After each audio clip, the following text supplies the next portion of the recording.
Assalamualaikum warahmatullahi wabarakatuh. Alhamdulillah, senang sekali saya Dosi Alfian kembali menjumpai Anda dalam program talk show spesial bersama Dinas Sosial Aceh. Saudara, seperti biasa kita mengangkat informasi-informasi terkait dengan program-program apa saja yang kemudian dilakukan oleh Dinas Sosial Aceh selama setahun kebelakang. Ini menjadi informasi yang berguna bagi kita semua.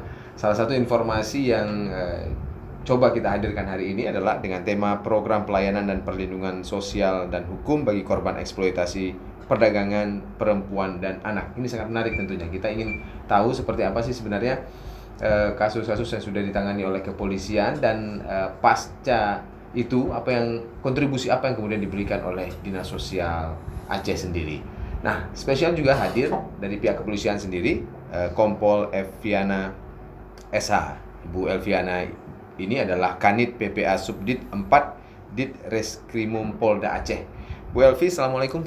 Waalaikumsalam warahmatullahi wabarakatuh. Terima kasih Bu atas kesempatannya di studio Kompas TV sekarang ini. Kemudian juga bersama kita Bapak Isnandar AKS MSI, Kabid Rehabilitasi Sosial Dinas Sosial Aceh. Assalamualaikum Pak Is. Waalaikumsalam warahmatullahi wabarakatuh. Apa kabar Pak? Alhamdulillah sehat, baik. Terima kasih untuk kesekian kalinya di studio kita. Baik. Hari ini kita bicara terkait dengan eksploitasi dan perdagangan perempuan dan upaya yang dilakukan oleh Dinas Sosial Aceh. Saya bicara terkait dengan kasus terlebih dahulu, eksploitasi. Mungkin saya sendiri masih awam, mungkin ada beberapa juga penonton kita yang mungkin belum begitu mengerti terkait dengan eksploitasi, baik eksploitasi anak maupun perempuan ini sendiri. Bagaimana sebenarnya tentang eksploitasi ini? Ya, terima kasih Bang Dosi. Jadi eksploitasi itu adalah memanfaatkan orang lain untuk keuntungan diri kita sendiri.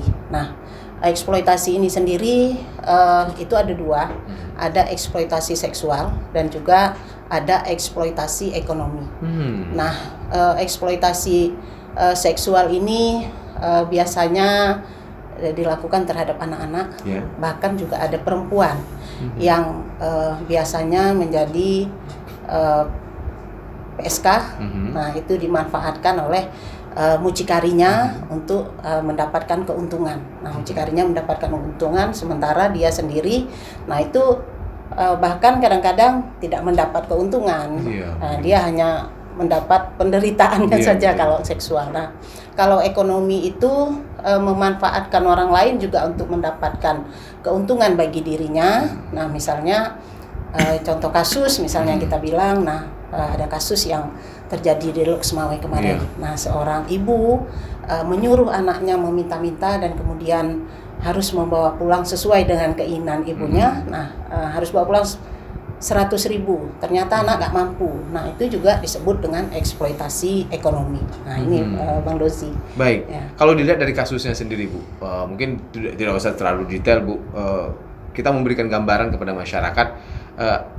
Dua kasus ini ada di Aceh terkait dengan eksploitasi ekonomi maupun seksual ini, dan seperti apa sebenarnya? Ya, untuk di Aceh, dari kita pihak kepolisian khususnya yang ditangani oleh unit PPA Polres Jajaran, nah itu ada kasus eksploitasi ekonomi yang tadi yang di Lok Semawe, dan kemudian ada kasus eksploitasi seksual juga ada di Lok Semawe. Nah, itu kaitannya dengan memberangkatkan orang sampai ke luar negeri.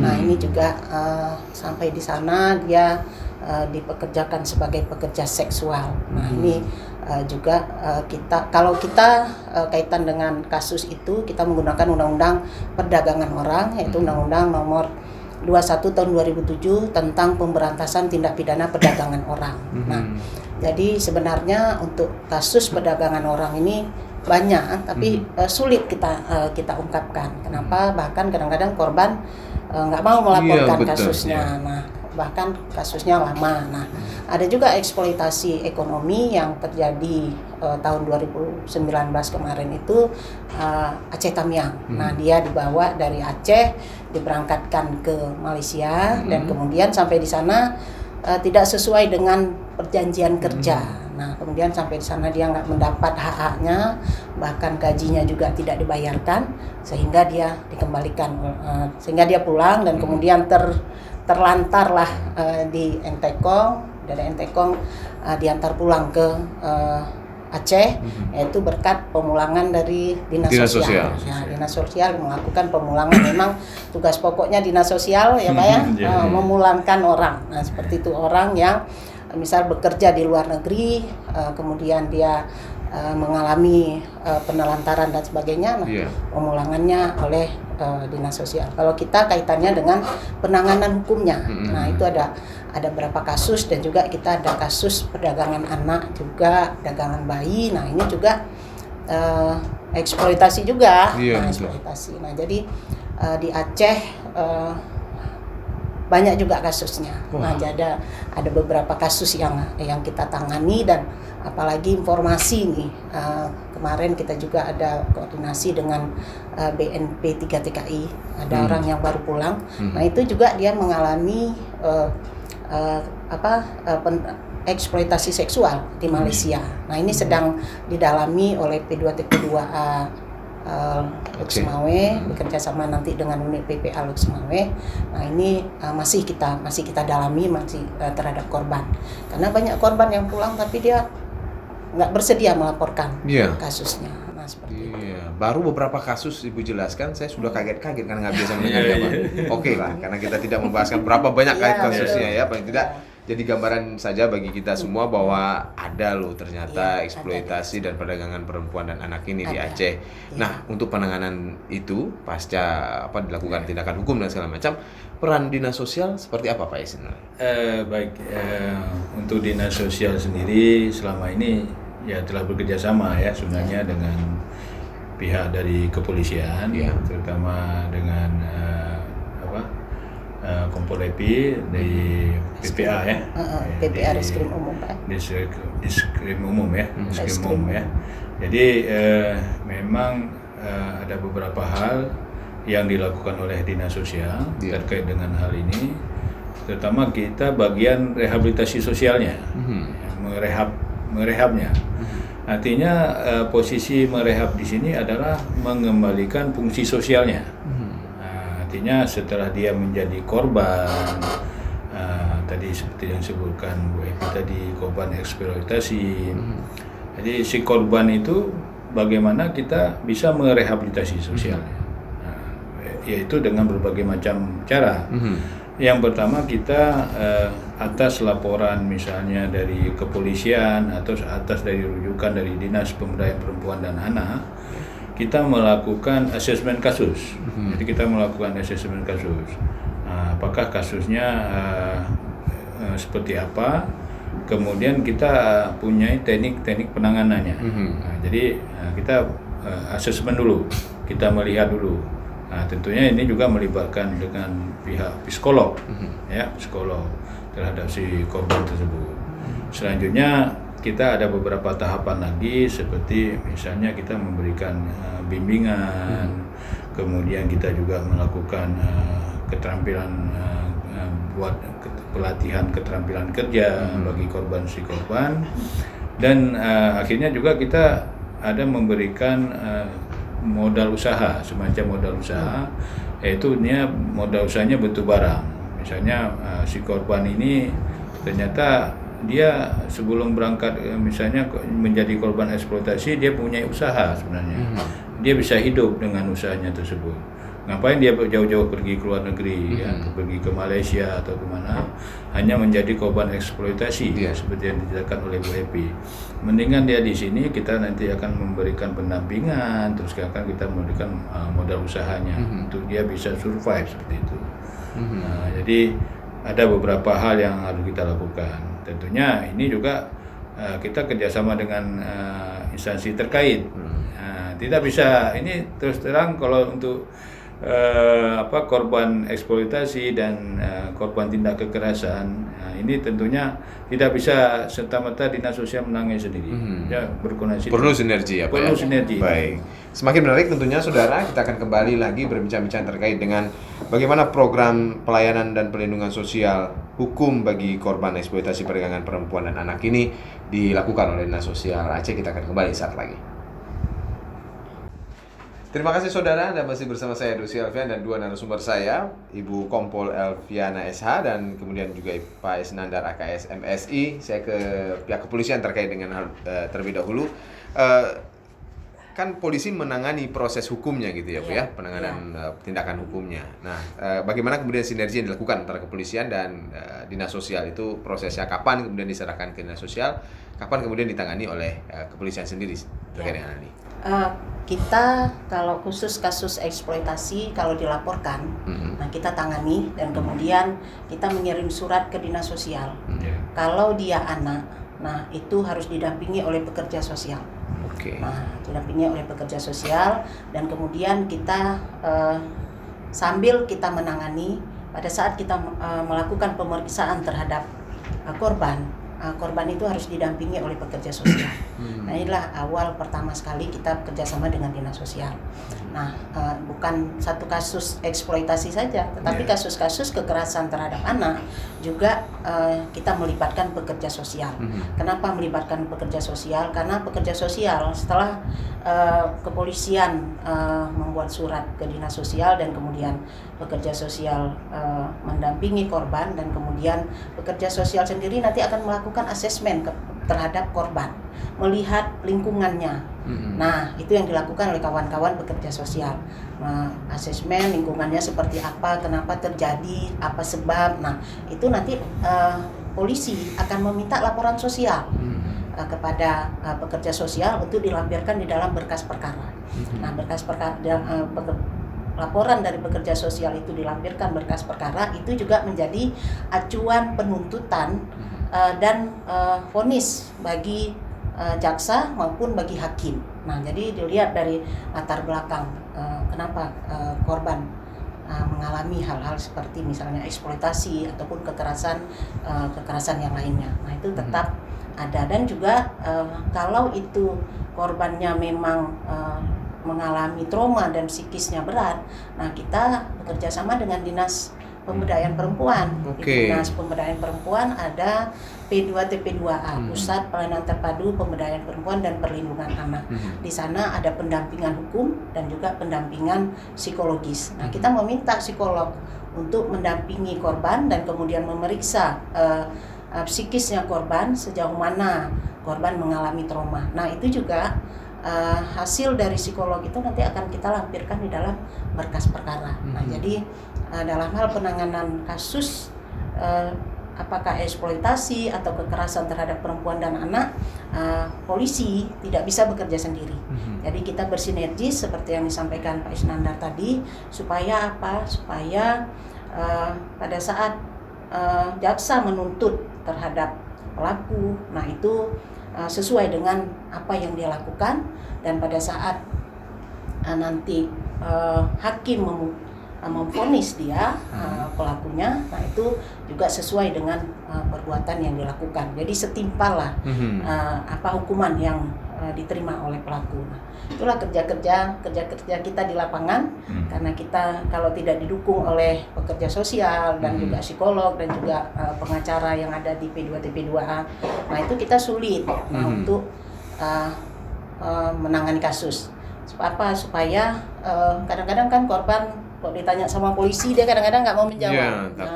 Tapi dengan ada penguatan dan memberi kepercayaan baik dari pekerja sosial maupun dari psikolog, nah jadi dia berani menyampaikan apa yang dia alami dan apa yang dia rasakan. Baik. Itu, ada pekerja sosial ternyata yang mendampingi ya Pak ya. Ini kontribusi pekerja sosial ini memang terus diberikan oleh dinas sosial sendiri atau seperti apa Pak? Ya, untuk pekerja sosial sendiri memang ini sangat dibutuhkan, diperlukan dalam untuk menangani korban tindak kekerasan, terutama yang mengalami eksploitasi ya, baik itu eksploitasi seksual terhadap perempuan maupun yang korban tindak kekerasannya anak. Jadi sebenarnya kita sendiri dinas sosial ini mempunyai pekerja sosial. Jadi pekerja sosial itu memang latar belakangnya ilmu pekerjaan sosial, bukan hanya pekerja sosial biasa kan. Iya, betul. Kan ada pengertian kita bahwa pekerja sosial itu misalnya dia ambil bantuan kemanusiaan sudah disebut pekerja sosial kan. Betul. sudah misalnya mengungut sampah di Volunteer jalan, ya. volunteer Ya, relawan. itu beda lagi. Rela itu. tidak melawan. Relawan itu, relawan ya. Betul. Ini bukan relawan maksudnya gitu Bukan, ya? bukan. Oke. Yang dimaksud pekerja sosial di sini oleh Bu Happy adalah memang betul-betul yang mempunyai latar belakang ilmu pekerjaan sosial. Tentunya hal ini nanti didampingi pekerja sosial, orang yang korban, si korban ini didampingi oleh pekerja sosial. Jadi pekerja sosial yang bertugas melakukan asesmen, dia sudah dibekali dengan teknik asesmen. Misalnya korbannya si perempuan, dia ada teknik asesmennya, sehingga nanti yang korban ini dari yang nggak mau cerita, dari yang diam, mungkin dia susah dan sebagainya, dia mempunyai rasa kepercayaan untuk bercerita kepada pekerja sosial. Dan pekerja sosial ini melihat dari segi lingkungannya juga. Nah, kenapa dia bisa menjadi korban, bagaimana lingkungannya, itu dilihat oleh pekerja sosial, sehingga nanti akhirnya pekerja sosial membuat lapsos ya, istilahnya laporan sosial, dan laporan sosial ini diserahkan lagi ke kepolisian sebagai bahan untuk menindaklanjuti kasus ini. Sehingga artinya kita ini tidak kasus ini tidak membeda-bedakan, tidak membedakan ini kasusnya yang dialami si A gitu, dibeda dengan si B, enggak. Inilah fungsinya pekerja sosial. Jadi semuanya bisa terakomodir dengan baik dengan ada pekerja sosial ini. Namun ya ini dalam hal ini juga kita masih kekurangan pekerja sosial. Artinya yang kekurangannya yang bertugas di dinas sosial. Tentunya ini harapan kita juga ada pekerja-pekerja sosial yang bisa kita tempatkan baik di kepolisian mungkin ke depan ataupun di rumah sakit. Nah, itu perlu juga pekerja sosial, dan pekerja sosial medis namanya. Ataupun di lapas, dia perlu juga pekerja sosial, ada pekerja sosial koreksional namanya. Nah, sehingga inilah yang mereka inilah yang akan mendampingi si korban dan apa langkah untuk menanganinya. Perlu sekali berarti kontribusi itu Betul, ya Pak ya. betul, sangat Baik, penting. di tahun 2019 ini seperti yang Pak sampaikan tadi, untuk memberikan pelayanan dan perlindungan sosial serta hukum bagi korban eksploitasi perdagangan perempuan dan anak ini dilakukan asesmen kasus, misalnya kemudian ada pelatihan, berikan modal usaha. Di tahun ini seberapa banyak sih Pak yang kita realisasikan secara umum saja? Tahun ini secara umum ada beberapa tempat yang kita berikan, pertama itu sosialisasi, kemudian juga kita berikan bimbingan serta panduannya, webnya, usaha ekonomi produktifnya. Ini kalau di tahun ini sendiri ada di 4 lokasi ya. Di Aceh Utara, ada di Aceh Tengah, kemudian juga ada di PD. Ini ada pertimbangan untuk daerah-daerah tersebut ya Pak ya? Ada sekitar 70 orang ada untuk pemberian bantuan ini. Jadi ini datanya juga kita dapat dari rata-rata dari Dinas Pemberdayaan Perempuan. Mereka yang lebih paham data tersebut, dan dari data inilah kita nanti akan seleksi. Tentunya ini juga data ada juga berasal dari kepolisian. Nah, kita berkoordinasi lah untuk data ini. Nah, inilah data ini yang kita ambil, kita berikan, kita seleksi, nanti kita berikan modal usaha untuk mereka seperti itu. Dan terus dilakukan pendampingan juga? Ini juga kita melakukan pendampingan. Kalau pendampingan di daerah, karena tadi pekerja sosial kita terbatas, kita ada juga tenaga kesejahteraan sosial kecamatan. Jadi di setiap kecamatan kita punya itu. Dia relawan sosial lah, tapi yang sudah kita latih, sudah kita bina, sudah kita beri ilmu terkait dengan pekerjaan sosial. Jadi mereka juga ini terus mendampingi dan melapor hasilnya pada kita. Nah, kadang-kadang ini perkembangannya, kadang-kadang kita tanya juga bagaimana perkembangan si Fulan. Pak, perkembangannya sudah seperti ini, jadi memang terupdate terus perkembangan terkait dengan kasus-kasus ini. Baik. Apa tantangan yang kemudian dihadapi oleh dinas sosial, apalagi juga kepolisian dalam penanganan kasus-kasus seperti ini, saudara? Kita akan bicara terkait dengan hal itu di segmen ketiga nanti. Tetap bersama kami. Baik saudara, masih bersama Dinas Sosial Aceh. Kita masih bicara terkait dengan sosialisasi program pelayanan dan perlindungan sosial dan hukum bagi korban eksploitasi perdagangan perempuan dan anak Nah, ini khusus di Aceh nih. Sementara ini pengungkapan kasus terus dilakukan oleh pihak kepolisian. Tapi apa hambatan kita di lapangan untuk bisa mengungkap kasus-kasus eksploitasi dan perdagangan perempuan dan anak ini, Bu? Ya, yang pertama sekali hambatan kita kadang-kadang korban tidak mau melapor, padahal dia sudah mengalami menjadi korban. Nah, kemudian yang kedua, hambatan kita adalah korban kalau dia sudah melapor, dia lupa siapa orang yang membawa dia, yang merekrut dia. Nah, hanya dia tahu, saya tahu orangnya, tapi namanya disebut-sebut ini. Nah, jadi kalau kita harus melakukan penyelidikan lebih dalam lagi. Nah, kemudian hambatan kita adalah kalau dia sudah di luar negeri. Nah, kalau sudah di luar negeri misalnya atau di Singapura atau di Malaysia, nah ini sulit kita dapatkan kalau dia sudah menjadi korban di sana, apalagi menjadi korban eksploitasi seksual. Nah, itu memang dijaga sekali oleh tertutup sekali ya? Tertutup. Jadi sehingga putus jaringan untuk berkomunikasi dengan korban di sana. Jadi sehingga banyak, apalagi anak-anak yang menjadi korban eksploitasi seksual, kadang-kadang begitu ada kabar, begitu kita sudah menghubungi misalnya KBRI atau kita berkoordinasi dengan BP3TKI, karena BP3TKI kan ada perwakilannya di KBRI apakah di Malaysia ataupun di Singapura. Nah, mereka akan bekerja sama. Nah, sulit untuk kita dapatkan korbannya kembali. Nah, kadang-kadang yang kita dapat itu adalah korban yang melarikan diri dari tempat majikan atau di tempat penampungan oleh agen-agen yang ada di Malaysia, misalnya di Malaysia. Nah, itu yang kaitannya dengan eksploitasi kalau dia ke luar negeri. Nah, kalau di dalam negeri juga kita sulit. Nah, bahkan kasus itu dilaporkan sudah lama, sehingga bukti-bukti yang untuk kita hadirkan di pengadilan itu sulit kita dapatkan. Nah, bahkan kadang-kadang korban udah lupa apa yang dia alami dan apa yang dia rasakan. Sampai segitunya, Bu ya? Iya. Nah, makanya kita butuh psikolog untuk memberikan penguatan kepada korban. Nah, ini hambatan-hambatan kita dalam hal menangani kasus eksploitasi terhadap perempuan dan anak. Nah, ini dia Bang Luzi. Baik, saya ke Pak Is terlebih dulu Pak, terkait dengan penanganan pemberian pelayanan para korban ini sendiri. Saat sekarang ini ada tantangan juga yang kemudian dihadapi, Pak. Ada korban yang tidak mau juga dibantu atau seperti apa nih? Iya, itu yang pertama tadi seperti dengan Bu Epi, karena kita kadang-kadang ini kesulitan data juga. Terkait dengan korban tindak kekerasan, terutama yang eksploitasi ya.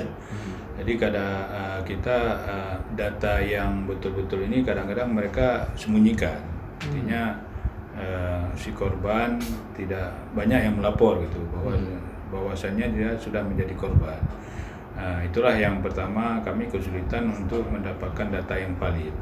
Tentunya ini juga ke depan harus kita bangun suatu data yang valid untuk itu supaya tepat sasaran yang kita bantu ya, tepat sasaran. Kemudian juga ada hambatan lainnya seperti misalnya untuk pemberian modal usaha mungkin ya. Ini harusnya ke depan diberikan modal usaha yang memang sesuai dan dengan dana yang indeks yang mencukupi. Seperti kalau yang sekarang ini indeks kita memang terbatas. Misalnya kita berikan bantuan modal usaha itu nilainya cuma 5 juta ya. Nah, itu pun dalam bentuk barang nantinya. Jadi kalau sekarang modal usaha hanya 5 juta, apa yang bisa kita berikan? Seperti itu. Ke depan memang sudah ada jadi pemikiran kita dari pemerintah Aceh bahwasanya bantuan-bantuan yang diberikan indeksnya mencukupi ya. Kemudian tantangan lain kita informasi dari misalnya dari kejadian ini, tentunya kita perlu informasi yang segera mungkin, yang cepat gitu informasinya.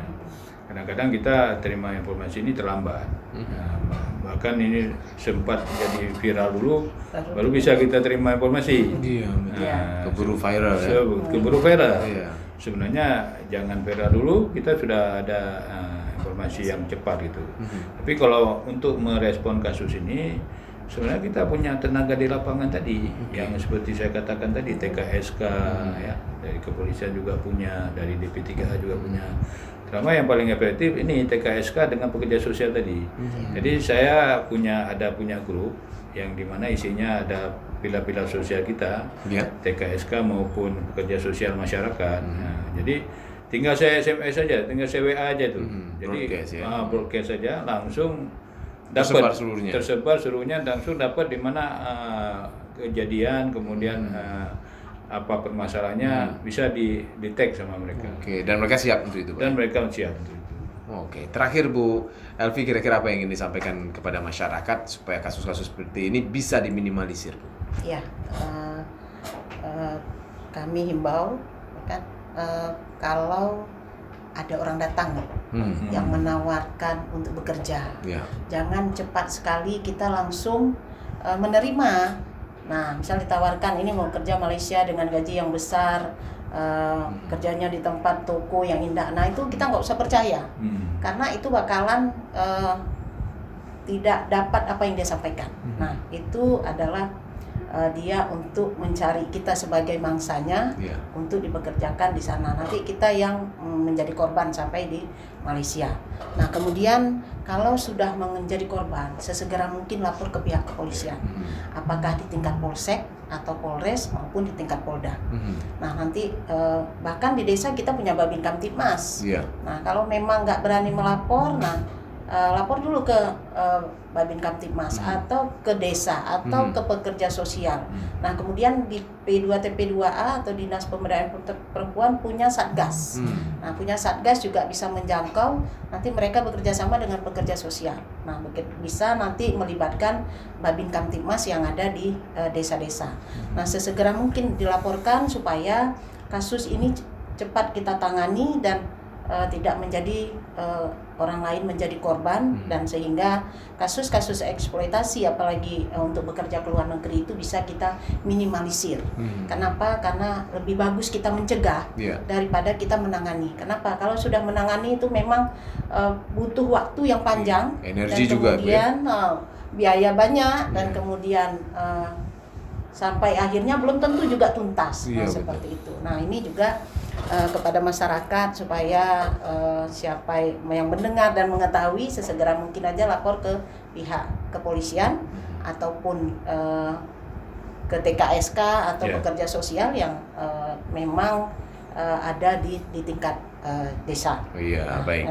Karena mereka lah yang nanti akan melakukan, kalau kita polisi nanti polisinya melakukan penyelidikan dulu terhadap apa yang dilaporkan oleh masyarakat. Langkah preventif lebih diutamakan, gitu ya. Baik, terakhir Pak Isnandar, kira-kira apa yang ingin disampaikan kepada masyarakat melalui talk show ini, Pak, terkait dengan hal ini?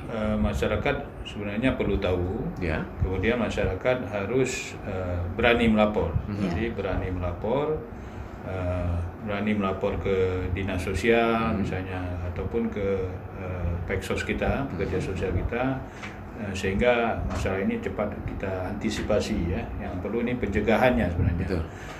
Kemudian juga bagi korban yang telah mengalami, kan ada juga korban yang sudah mengalami baik itu di kampung atau di masyarakat, itu juga wajib memberitahukan kawannya yang lain untuk berhati-hati supaya hal ini tidak terjadi lagi seperti itu, Pak Rozi. Baik. Pak Esi, terima kasih Pak atas bincang-bincangnya hari ini. Bu Elvi, terima kasih Bu. Kami tunggu informasi-informasi berikutnya, walaupun agak sesak di dada mendengarnya. Terima kasih Pak. Dan juga Ibu Elvi sudah bersama-sama kita juga, saudara, dalam perbincangan program pelayanan dan perlindungan sosial dan hukum bagi korban eksploitasi perdagangan perempuan dan anak. Mudah-mudahan informasi ini bermanfaat bagi kita semua, merupakan langkah preventif dan mengetahui apa yang sudah dilakukan oleh pemerintah melalui Dinas Sosial Aceh. Saya Dosi Alfian, sampai jumpa. Assalamualaikum warahmatullahi wabarakatuh. Assalamualaikum warahmatullahi wabarakatuh.